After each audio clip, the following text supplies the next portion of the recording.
Hello, everyone. I am Corey Andrew, and I am here with Angel Martinez, an accomplished figure in the skincare industry, renowned for her expertise, entrepreneurial ventures, and impactful initiatives. Now, as a nationally recognized skincare expert, Angel has made significant strides in reshaping the beauty industry with her unfiltered perspective, in particular through her podcast, It Hurts to Be Pretty. Now, this platform serves as a candid space discussing various facets of life, business, skincare, and more. And it also counters the prevalent trends of filters, which I'm guilty of using, and of course, superficiality in beauty in general. So, Angel, welcome to Motivational Mondays. Thanks for having me. I'm excited to be on here, talk about some business and some skin. Yeah, all the things that, hey, it makes the world go round. Beauty and business. That's kind of what we do in life, basically. We all respond to pretty things. So, but I love that you're sort of like peeling back the layers of the pretty thing. So, yeah, right. So first and foremost, though, I guess really getting into like your brand, I am curious to know what sort of motivated you to create the podcast, It Hurts to Be Pretty, and sort of taking that sort of unfiltered look at beauty and the beauty lifestyle industry. Yeah, I started my business about 8 years ago, but I've been in the skincare industry for 17 years now. And I think a few people were kind of nudging me like, you should start a podcast, because I'm very unfiltered on my Instagram and my TikTok. So I'm like, no, I kept pushing it off.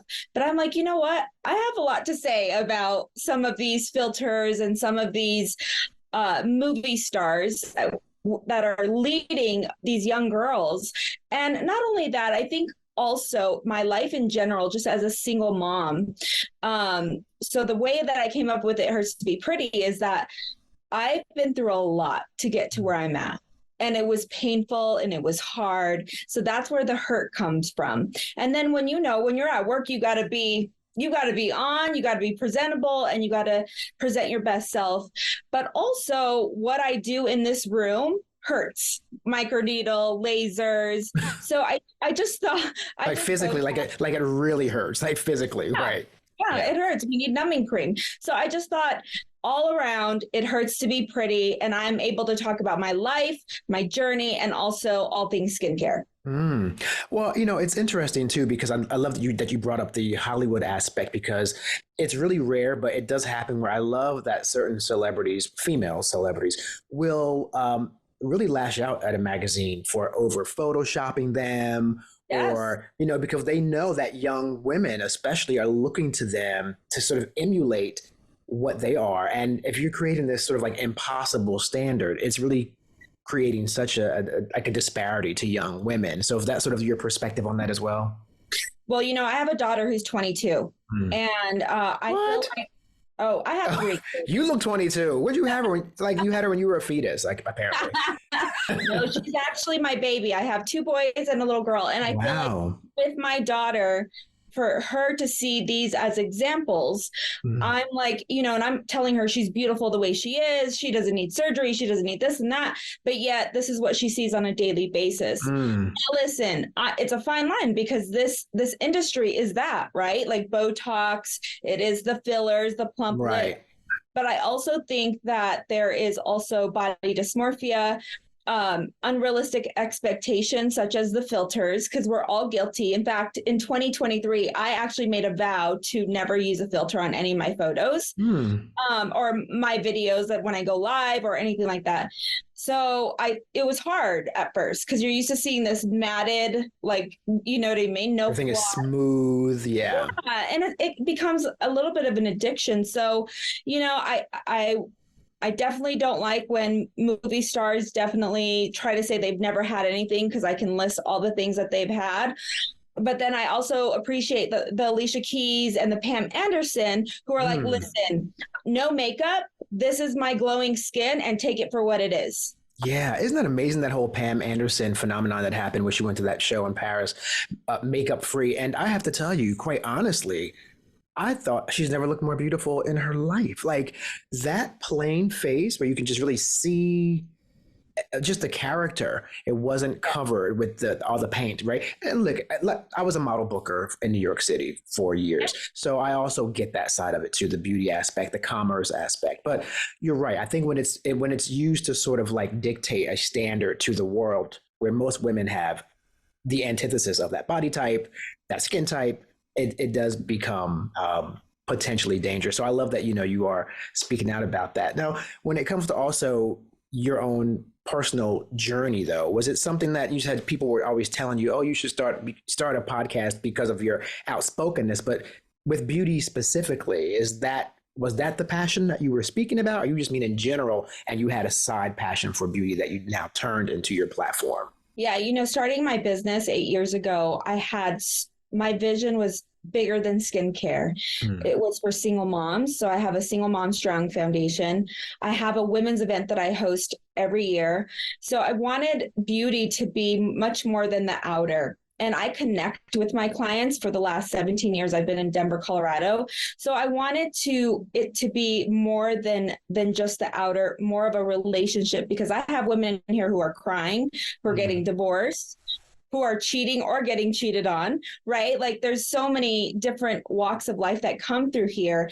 And for me, I just wanted to be able to connect. So with my podcast, not only am I able to tell my story because I came from nothing. I started my business with no sugar daddies or no loans. Right.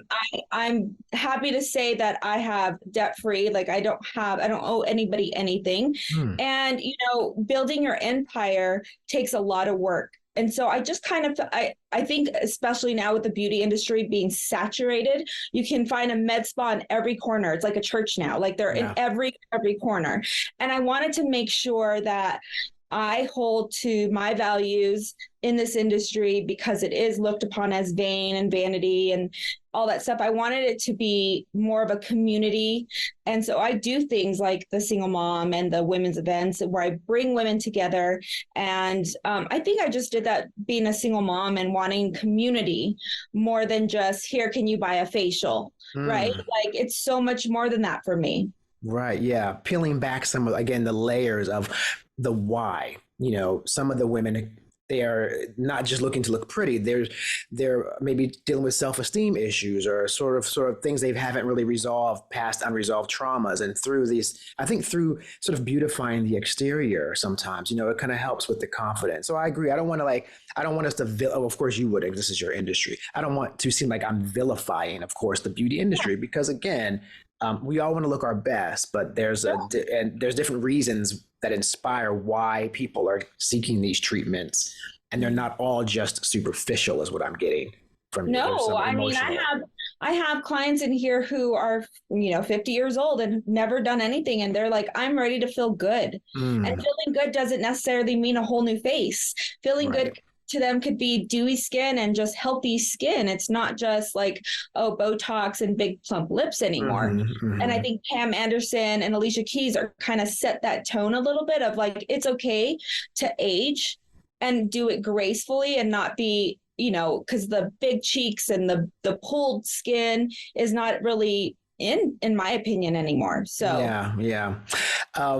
Just a little quick side note, it's very funny. I'm working on a book right now, and it's about my time working in a very exclusive department store in New York City. It's sort of like a Devil Wears Prada-ish thing. And there's a whole chapter on that particular aesthetic you just mentioned, because what I noticed during this particular time period when I was working in this department store, that look that you just described was almost it was the sought after look, because it represented that you had money to go and they all had like the same doctor, and they all had that same, like, I called it the tampered with, like they all looked tampered with by the same guy, but it was a status thing. Yeah. So there's an example of like, a reason that has nothing to do with really the beautification part. It was like, they had to have this face because everyone else had it. All the Upper West Side wives had it. So they had just, strange different reasons why people get stuff done. But yeah. I mean, it was trending at that time. I know that era that you're talking about. Like, it was the big cheeks and they almost stung lips. Yeah. And it was making them feel as if they were gaining their youth. And fact, it was morphing their whole face, Mm-hmm. where you're like, you don't even look like the same person anymore. Yeah, yeah. And now these younger generations are like, I don't want to look like that. I Mm-hmm. want to do what I can now so I don't look like my auntie at the barbecue Yeah. has a pulled face, you know? Yeah, yeah. I know. And it's so funny too how we all perceive aging. And I realize this is an interesting thing too, based on just things that you can do to your exterior that can make a difference. A friend of mine recently said to me, do you know that you are older than Rue McClanahan when she started on the Golden Girls right now? And I was like, I'm sorry, what? And I almost like had a heart attack right there on the spot because, but it's funny because it's just a different time. Like, I remember watching that show going, my God, they're all old, these women, right? And I was like, I was a kid, I was like 15, but it really is looking at the show now through a different lens, as you just mentioned. They were some of the youngest women on TV, quite honestly. They were fabulous. They wore it. They wore their own faces and they were fabulous and they showed up as themselves. I mean, it's a really interesting show to look back on now in relation to the standard of beauty with women in Hollywood today and how I'm not even sure a show like that today would even really, make it the way it did back then. But that's a whole other conversation. So I want to ask you about, we can go on for a whole thing about that. But the Single Mom Strong, right? The Single Mom Strong Foundation, that's a great segue into that because you were speaking about the single moms. So tell me about the Single Mom Strong Foundation. Yeah, so I started that the same year I started my business. Even though it was small, I always felt like you always have to keep giving, even no matter how big or small. And so when I started Single Mom, I just handpicked some single moms in my community that were working moms because I know what it's like to try to survive, stay afloat, not have help from their dad, and also work every single day. And I felt alone in a community where there is a lot of families here. And I wanted to just get a group of women and say, like, you're not alone, and shower them and take them to dinner. Like, when was the last time a single mom dressed up and got to feel very pretty? Because she's always worried about her kids. She's always worried about what they're going to, practices and all that stuff. That I wanted them to take a moment and say, tonight I'm going to dress up. I'm going to look beautiful. And I wanted to spoil them because, as women, we want that from a man and we desire that from a partner, like, take me to dinner, spoil me. And I wanted to bring something new and say, like, I'm here to spoil you. I'm here to give you, and it's not a whole lot. I'm not Oprah giving away cars or anything. Right. But I do think for me, to see them smiling and laughing and connecting with other single moms, it just brought me so much joy. So every year I've always done it. In fact, I'm going back to my hometown in Albuquerque and doing Single Mom Strong this year instead of Colorado. That is wonderful. I love that. And it also, that ties into something that we talk about a lot here on Motivational Mondays, the self-care component that is often overlooked in our wellness, and especially with women. And as we talked about before we began recording, to me, single moms are like the unsung heroes of the world because so many of them have really had to hold it down and have produced some of the most terrific human beings on the planet, but it was not easy to do as a single mom or as a single parent in general. And so I definitely love what you're doing there. But the self-care component, so many of these women don't have time, like you said, right, to even do this. And when you don't make time for self-care because you're making time for everyone else, you're not actually really doing yourself any favor in that way. You're actually harming yourself, which you haven't taken a moment to check on your own wellness to make sure you're okay, right? Yeah. And I speak from experience. My kids are all grown and out of the house. And I remember in 2020 when everything shut down, but my daughter had left and I was like, I don't know who I am. I don't know my favorite meal. I don't know my favorite color. And I had to discover myself again. And so I know what it's like to put everyone else first, including my business. And then I'm like, I don't know what I like. So you know what I did? I took myself to Greece alone, 2 weeks. Wow. Everyone thought I was crazy. And I'm like, I want to know what I like. It was like my eat, pray, love. I was going to say you had your own eat, pray, love. Oh, yes, I did. And, the thing is not everybody has money to do that. And I'm fortunate enough that I was able to, but I encourage people on my podcast to take yourself to the park, sit alone, be alone, learn yourself. And as a single mom, just learn to love on yourself, because we don't love on ourselves enough. Forget about the beauty aspect. It's like, who am I? What do I have to give and offer? And so I think for me, because I've learned to do that I'm trying to teach these young women or young adults, like, this is how you put yourself first, that you're able to give, you know? Yeah, that's so amazing. Yeah. And it sounds, some people may misinterpret that idea of putting yourself first, but it's not said at all in a way that's arrogant or self-absorbed. It is the main idea behind that is, if you are not well yourself, you cannot take care of others properly, and you're doing both people a disservice. So yeah, and I think women are so programmed by society as well to be the caregiver, to be the one that holds everybody together. And then that's why I think it's so ironic then the workforce wants to pay them less. Or it's like, I interviewed an amazing author named Suzanne Corso, who's got these 2 great best-selling books out, and she said, you think they treat us a little better. After all, we do give birth to the entire population, but I don't know, treat me a little better. We do kind of make life continue, but yeah, it's really something. But I love that you're doing that. And then you have the Skincare Academy by Angel Aesthetics. And tell me about that project. Yeah. So again, because I've been in the industry for so long and it's continuously always changing, I wanted to be able to teach some of the younger estheticians or skincare people that, like, listen, I didn't get here overnight. Treating all skin types is not easy, whether it be Black, Indian, Hispanic. Not everyone can do that. So I created this academy to be able to nurture and 2-day retreat, and I just pour out what I've learned, so that way they can be better and greater and all those things. It's funny you bring that up too. When it comes to the medical aesthetics in general, and women of color, different darker skin types, I'm glad you brought that up, because although this is a bit more of a sort of a niche question, just in my life, having my friends who are women of color on the fence of wanting to try something, but they're afraid because they kind of, what you see mostly in the marketing for these procedures are white women. And so it's really hard to kind of, for women of color, darker skin, to be like, okay, well, where's the place for me? So you're saying that they should be conscious of that, right? They should go to a place that specializes in all skin types, because that is an experience that have to be a skill that have to be mastered, right? Yeah, you can't just think how to treat every skin is different. And I think social media has taught us, we see people come out that have been burned by lasers, burned by a chemical peel.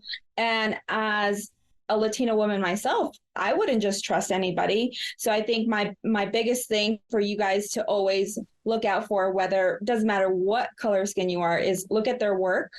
Either make sure it's not a stock photo, make sure they've learned to work on all skin types. That's my biggest thing, because I think with most people, they want to trust because it's a new laser, or they saw it on TikTok, or and I'm like, no. Let's go back. Let's look at their website and even have a consult and see, can I see some of your work? Because I love when people say that. I'm like, absolutely. Let's look together. Because they're very confident in their work. No problem. What do you want to look at? So you want to look for that confidence, so that way you feel more at peace, because it's your face. You're right. Yeah. I mean, you really can't. I mean, you got to really make sure you don't make a mistake with that by trying to find a discount. I mean, like if I get a coupon in the mail for Groupon, I'm probably not going to go let you inject that in my face. I don't want a coupon. I don't want to, and all my friends who like to go, oh, I'm going to go to the Dominican Republic because it's cheap there. I'm like, well, cheap really shouldn't be a criteria for you getting invasive surgery, cosmetic surgery. If it costs more because it's a better, I just think that people definitely have to be really careful with all those sort of traps of the TikToks, like you said, and, the discount procedures and stuff. I don't want a buy one, get one free, on my face. I would be, if anything, I would be more apprehensive. There's a reason why I've never in my history of Angel Aesthetics have ever done a Groupon, and I'm not knocking that. It's just when you're confident of your work, you don't really need to seek out for people to come in, and I'm iffy about that. Yeah, and I got to be careful too, because I don't want to like bash Groupon. There's some really great deals there, but you're right. For me personally, I would be. This is my own personal opinion, full disclosure. But yeah, I would be a little bit apprehensive about someone offering me like a discount on my face, or on cosmetic procedures, because it seems like that's something that if there's a skilled practitioner in that space, they know their worth as a practitioner, and their cost is their cost. And so if you can't afford it, then that's just, save the money and come back later. But no, I'm not going to like discount it so that it can become like a Happy Meal discount kind of product for the masses. So that's just me. But, I don't know. I agree. Yeah. Yeah. So I would love to know what you think about, the forecasting of beauty trends going forward, as far as the industry right now. We talked about, we had come from this place of like where the really extreme superficial, like no offense to them, pulled housewife thing, the Bravo TV special. And so we have that look, and then, and now we sort of like are sort of there too, but then everything is more about filter. So people really don't necessarily have to do stuff. They can just look like they have done it in photos. So I'm wondering, like, what have you thought about? Like, what do you see as the next big trend happening, or what do you see coming, perhaps? Well, I call that catfishing because Yeah, it is. Then you show up looking totally different. Yeah. I mean, I've seen clients where I'm like, you look nothing like your Instagram. In my mind, I'm like, whoa. Yeah, lay off the filters, honey. Yeah, yeah. Yeah, it's the filters, it's the snatched body. I'm like, your body doesn't look like that in person. But Yeah. I do think that a lot of people, and I talked about this on my podcast yesterday, that the younger generation is more accepting of their skin conditions, whether it be acne, melasma, rosacea, and they're learning to deal with it, but also treat it in such an invasive way. So I think that, a more natural look, like I think a more natural lip is back in.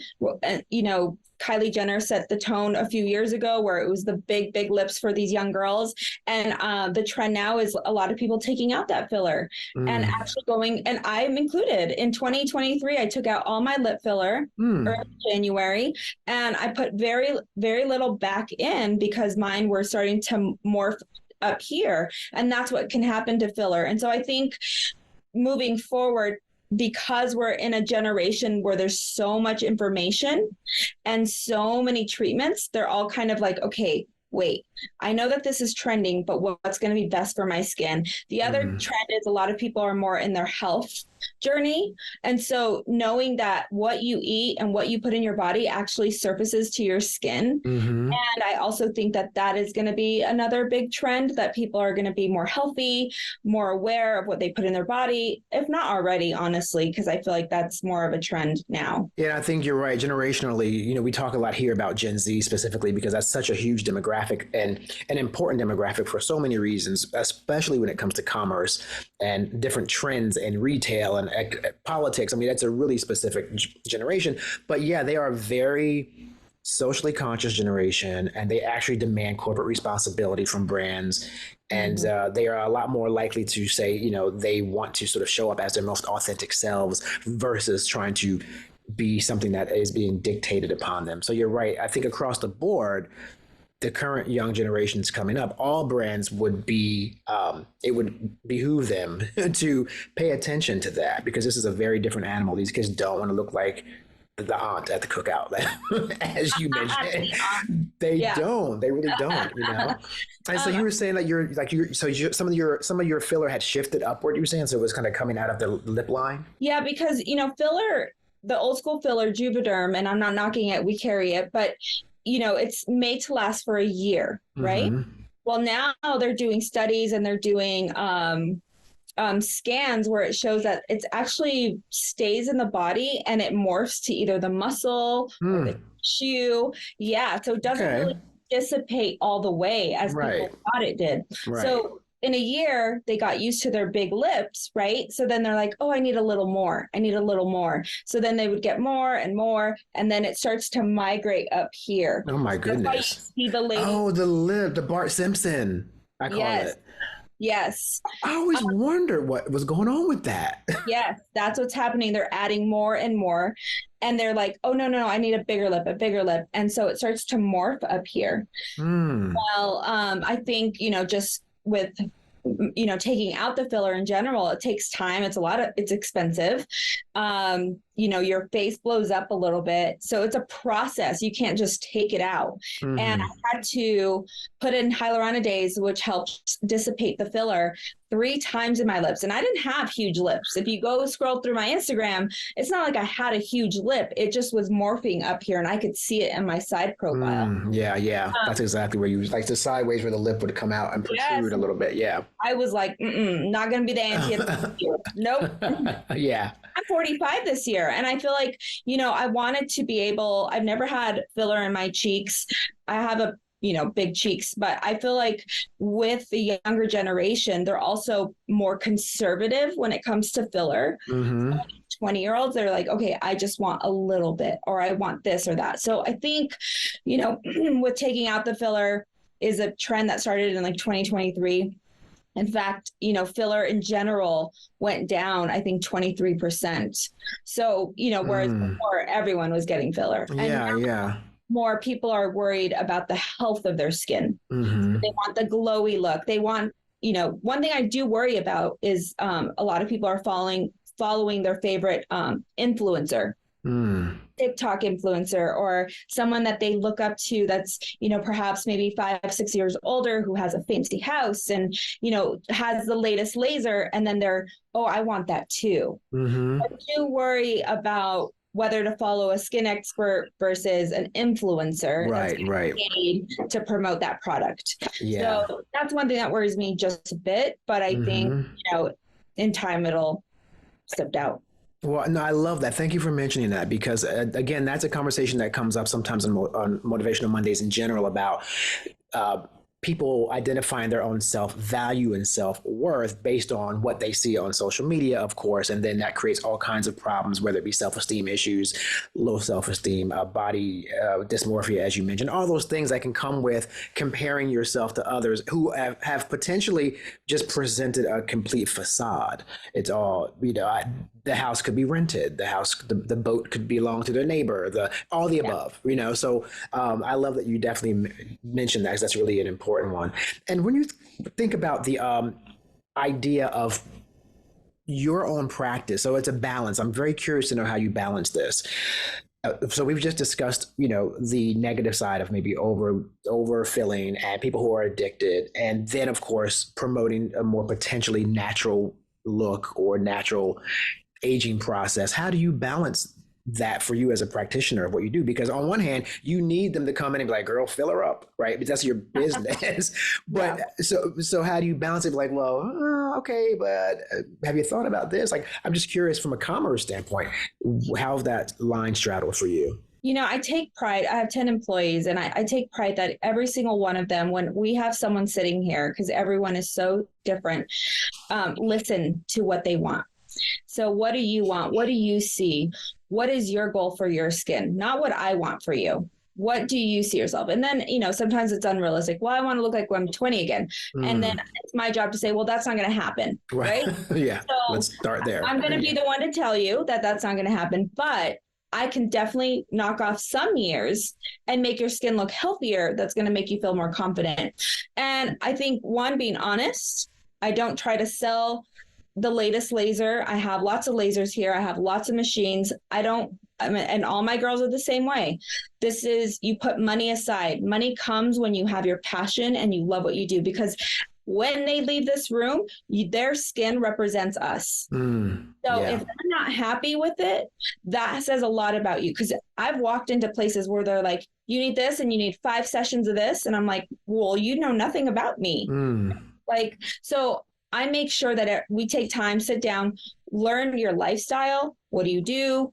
What's your budget? Because that's important. I have people who money's not an option. And then I have people who work down as a janitor at the hospital who she saves her money to come see me. Yeah. So and you respect all walks of life, and you say, okay, I want you to feel beautiful in whatever you do throughout the day. And it's my job to sit and listen rather than push on what I feel like you need, because some people do need filler, right? Mm-hmm. Like some people need a little bit of filler here and there, but I have to listen. And then once I look for keywords of what they're wanting, that's when I suggest A, B, and C, Mm-hmm. and then look at their cost of like, what are you willing to spend and invest? Because you want it to feel worth the money they have spent. Right.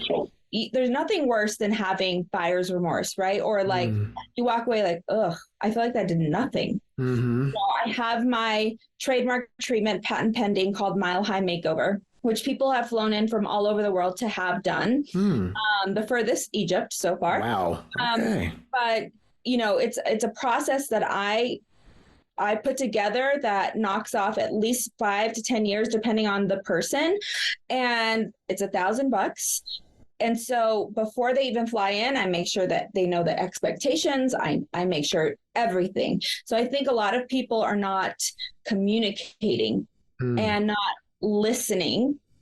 And so they're just kind of thinking of, what do I need to sell? What's the latest trend? And I tell my girls, we don't follow trends. We don't. Sure, here and there, of course, but like, we're not about trends. Skincare is, at the end of the day, very basic. You got to take care of your skin. It doesn't need $2,000 lasers all the time, you know? Yeah. I love this too, because again, we are a leadership podcast. And what I love about what you're saying is a great example to our community of listeners who are young people, potential young entrepreneurs, and some people who are non-traditional college students who are also older, maybe 45 to 50 to 60, who maybe you're looking to start a business. And what I'm getting from you is to have integrity in your work and stand for something. Do not follow trends just for the sake of commerce and selling people something. And that's a really great lesson that means just navigate through life with integrity. And it's so much better than the alternative, which is just sort of following everything and not really caring about the people who you are servicing. So that's a really big call out. You know, it's bigger than just you selling a product. It's like actually being a part of people's lives and partnering with them.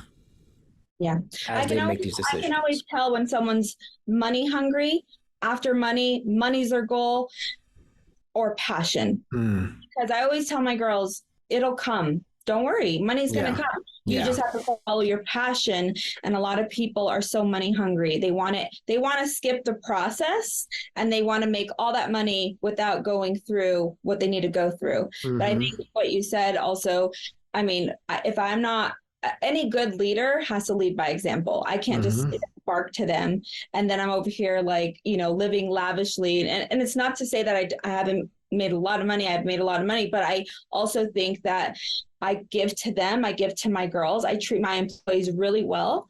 And any good employer is going to treat them because you want to keep them. You got to treat them. Absolutely. Another leadership lesson. The greatest leaders, the most successful business owners, CEOs, they recognize that their investment is often in the people who they hire. And they know they don't have to be the smartest person in the room. Their job is to make sure that whatever they don't know, they have a team of competent people around them to help them bring that vision forward. So you're just chock full of leadership lessons, Angel Martinez. I have two other questions for you before we go. It's been a great conversation. One, I'm curious about, do you see a rise in men getting any of these procedures? I'm going to bookmark your phone number just in case. What do you think about that? Are there more men, or do you see not as many, or what's your thought on men getting these procedures? 1,000%. It's up. If I had to give it a percentage, and I don't know, I would say it's at least up 40% in the last year to 2 years. One, their wives are bringing in their husbands. Oh, okay. I do a lot of professional athletes that are not afraid to say that they come in and do skincare. I think also the stigma, they're realizing it's my skin. It's not like something, and my office is pink, full of flowers. But I think when they come in here, they're like, men are so simple. Give me my Botox, give me my cream, and I'll see you in 6 weeks. They're not here for the experience. They're like, I'm here. My wife made my appointment. I got to go. Or the golfer who's like, the wrinkles are forming, and he's like, you know what? I don't want to look like my dad. So I'm in here. So I would say I mean, men don't post about it as much as women do, which I feel like is totally fine because men in general are more private. Yeah, yeah. I also have seen a rise. I mean, men come in here all the time, so Yeah. definitely has spiked a lot. Yeah, that's funny. I'm relatively young and I had never thought of it, but then all of a sudden through my podcast work, I began doing television appearances. And now I'm getting booked on cable shows. And I just did, a segment on Taylor Swift a couple of days ago on News Nation. Awesome. And thank you. And but today they film everything is in HD. Now maybe 20 years ago it wouldn't have been a big deal, but now like HD shows everything. So yeah, Everything. so I mean, yeah. So I was like, I never thought about that before, but now I'm like, okay, note to self, just investigate possible procedures and care for my future. But that's why I was just wondering if you saw that as a trend. So thank you for answering. I don't feel so bad if other guys are also. It's very much, I get a lot of DMs. I mean, from DJs to, you would be surprised. Like it's more common. It's just more men, I would say, just don't post about it. Right. Okay. And I don't push it, right? Yeah, even my athletes that I've done, I'm like, you don't have to post about it. Like I know you look good and I know that's my work. So yeah. But they'll tell their guy friends, like, you gotta go see Angel. Or, like they're not posting it, but they're talking about it. And to me, that's one of the best compliments. Great advice. Wonderful words of wisdom from Angel Martinez, nationally recognized skincare expert and host of the It Hurts to Be Pretty podcast. Thanks so much for being here today. I really enjoyed this conversation. Thank you so much. And I look forward to meeting you one day. You got to fly out and I'll do your skin. Okay, look, I told you I bookmarked the info to be continued. Definitely. Wow. Thank you so much. Appreciate it. Thank you.